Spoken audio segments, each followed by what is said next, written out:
9. Et c'est la dernière ligne droite pour les champions du monde. Le dernier match de préparation des Bleus demain face à la Bulgarie. Ensuite, rendez-vous avec l'Allemagne. L'Euro de foot débute dans 4 jours. Et ce matin, le sélectionneur de l'équipe de France est sur Europe 1. Didier Deschamps a reçu à Clairefontaine le chef du service des sports d'Europe 1, Jean-François Pérez. Les objectifs des Bleus, sa relation avec Karim Benzema. Didier Deschamps se confie. Le tête-à-tête. Bonjour Didier Deschamps. Bonjour. Merci d'être avec nous sur Europe 1. Vendredi, l'Euro débute en Italie. Pour l'équipe de France, ce sera dans 8 jours en Allemagne. Les champions du monde en titre sont-ils forcément les favoris du championnat d'Europe ? Belle question. Probablement. Logiquement. C'est le statut qui veut ça aussi, ou favori ou candidat à ce titre de champion d'Europe. On ne va pas lutter contre ça et on a envie de ça. C'est notre ambition, notre objectif, même s'il y aura des étapes à passer avant de se voir à Wembley.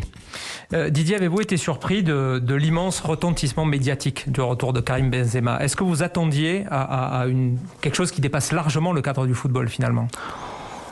À un moment, le football prend tellement de place parce que c'est le sport populaire, donc tout le monde peut être amené à donner son avis quand ça concerne l'équipe de France.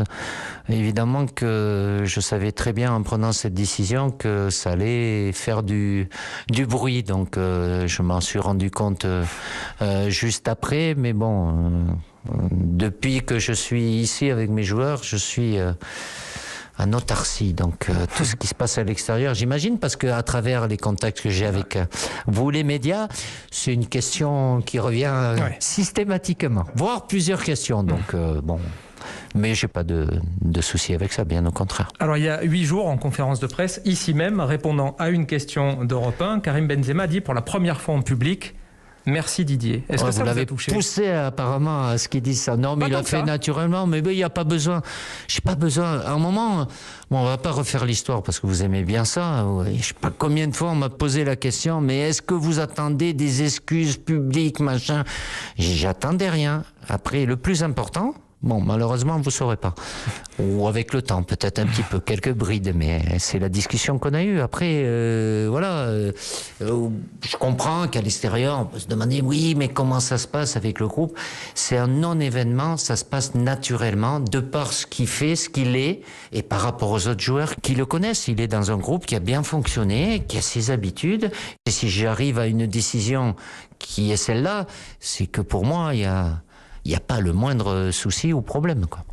Est-ce que, à votre tour, vous avez envie, vous aussi, de lui dire merci de n'avoir jamais renoncé à l'équipe de France au fil des années ? C'est sa force, mais je le découvre pas là, évidemment, avec 5 ans. Je vais pas dire qu'il a changé. Chaque personne évolue. Il a toujours été passionné par le football, donc et de mon côté aussi. Et vous pourrez le noter que lui, il n'est pas renoncé, c'est une chose. Moi, à aucun moment, j'ai pris une position radicale, même s'il y en a qui l'ont prise peut-être pour moi ou qui ont interprété, j'ai jamais dit qu'il était pas sélectionnable. J'aurais pu, mais je l'ai jamais fait, je le ferai jamais, parce qu'on sait jamais de quoi est fait demain. Il sait très bien comment me remercier de la meilleure des façons. Remercier entre guillemets. Il y a qu'une vérité, c'est celle du terrain, donc...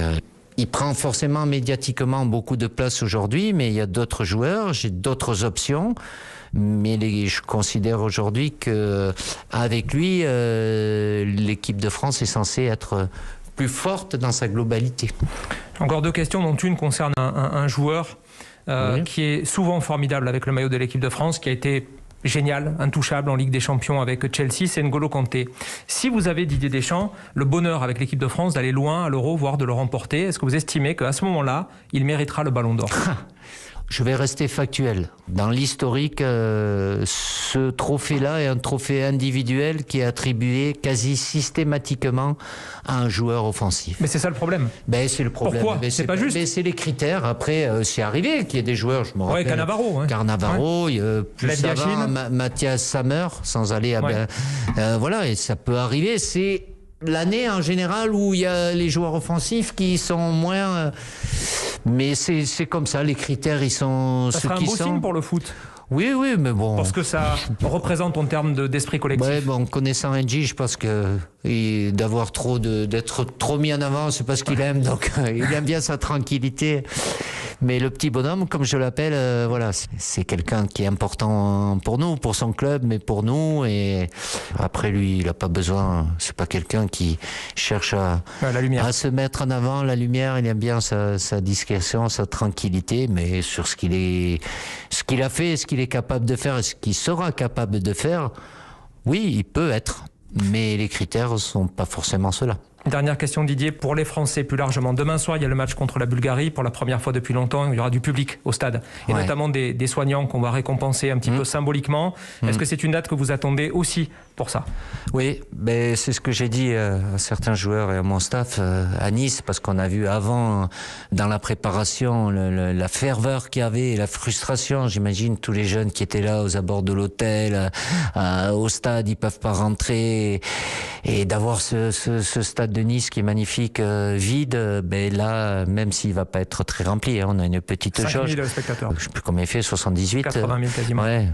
Mais avoir un semblant de quelque chose, parce que le foot c'est ça aussi. Après à Munich on aura une jauge un peu plus importante. Bon, à Budapest c'est 100%.